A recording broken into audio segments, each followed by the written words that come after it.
आगे बढ़ते हैं। हिमाचल प्रदेश में आर्थिक संकट की बहस अब प्रदेश में सरकार की टैक्स व्यवस्था तक पहुंच गई है। विपक्ष लगातार प्रदेश सरकार पर आम जनता को करों के बोझ से लादने का आरोप लगाते हुए हमलावर हैं। जयराम ठाकुर ने बीते दिनों सरकार पर खेलों के मैदान और उपकरणों पर भी टैक्स लगाने का आरोप लगाया। इसको सिरे से खारिज करते हुए मुख्यमंत्री के प्रधान मीडिया सलाहकार नरेश चौहान ने जयराम ठाकुर पर पलटवार किया है। उन्होंने पूर्व मुख्यमंत्री को जिम्मेदार व्यक्ति की तरह बयान देने और प्रदेश हित की बात कहने की नसीहत दी है कि जो जिम्मेवार व्यक्ति होते हैं, जो देश को प्रदेश में 5 साल मुख्यमंत्री रह चुके हैं, वो विपक्ष में हो चाहे कहीं हो, जिम्मेवारी के साथ हर बात होनी चाहिए। प्रदेश के लोगों के प्रति सबकी जिम्मेवारी होनी चाहिए। ये नहीं सोचना चाहिए कि केवल जो लोग सत्ता में हैं उनकी सारी जिम्मेवारी, हमारा काम है झूठ फैलाना, लोगों को भ्रमित करना सिर्फ मीडिया के जरिए। उसमें फैक्ट्स होने चाहिए। एक जिम्मेदार व्यक्ति को हमेशा जिम्मेवारी के साथ लोगों को एड्रेस करना चाहिए, मुद्दों के ऊपर बात करनी चाहिए और जनहित के मुद्दे उठाने चाहिए कि भैया आप कोई एडवाइस करें। जयराम जी बताएं कि 2 वर्षों में कौन सी चिट्ठी, कौन सा मुद्दा उन्होंने जनहित का सरकार को या मुख्यमंत्री जी को लिखा है। केवल मात्र मीडिया के जरिए अपने आप को एक्टिव रखने के लिए किसी भी तरह की बयानबाजी कर देना। कोई टॉयलेट टैक्स नहीं, कोई किसी पे टैक्स नहीं, केवल आप लोगों को डराना चाहते। ये बिल्कुल गलत है। जो भी पिछले दिनों बात हुई थी कि टॉयलेट टैक्स, सीट्स पर टैक्स है, उसकी जो चिट्ठी निकली वो तो जयराम जी के टाइम की निकली। वो नोटिफिकेशन तो जयराम जी के टाइम की है।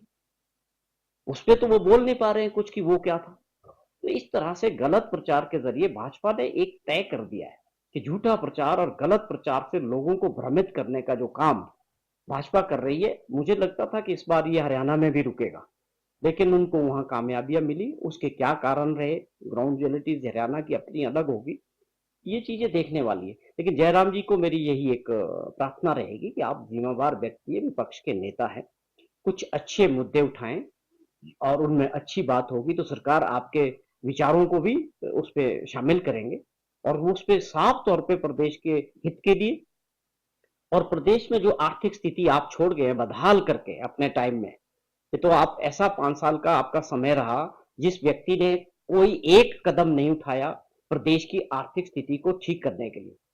वो पहले मुख्यमंत्री होंगे जिन्होंने ये किया। आज जो हालत बनी है प्रदेश की, उसके सबसे बड़े जिम्मेवार आप रहे हैं।